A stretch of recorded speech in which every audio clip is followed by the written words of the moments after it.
എനിക്കൊരു പ്രൊഡക്റ്റ് വന്നിട്ടുണ്ട്. Elsa official cream എന്ന് പറഞ്ഞ ഇൻസ്റ്റാഗ്രാം പേജിൽ എനിക്ക് പ്രൊഡക്റ്റ് വന്നിട്ടുള്ള ഇത് അൺബോക്സ് ചെയ്യാം. സോ നമ്മൾ പ്രൊഡക്റ്റ് പേപ്പറിൽ ഒതുങ്ങിയിരിക്കുകയാണ്. നോക്കാം എന്തായാലും. എൽസയുടെ പെർഫ്യൂമാണ്. ഇതിൽ സാധനം കിട്ടിയിട്ടുണ്ട്. രണ്ടുപേരും ഒന്ന് ട്രൈ ചെയ്ത് നോക്കാം.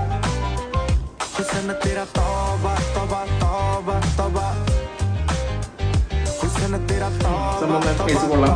രണ്ടാമത്തെ സാധനം ഞാൻ അടിക്കില്ല. നിങ്ങൾക്ക് നേരെ കേട്ടു നോക്കാം.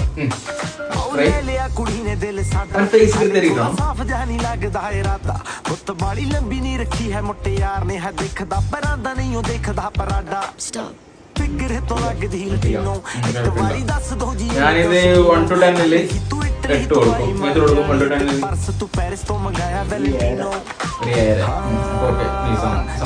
ഞാൻ ഐഡിയ ടാഗ് ചെയ്തായിരിക്കും. ജസ്റ്റ് ആർക്കും വേണം ജസ്റ്റ് ഓർഡർ ചെയ്തോ ചെറിയ ഓക്കെ നൈസാവും. കൊള്ളാം. എനിക്ക് ഇഷ്ടപ്പെട്ടു.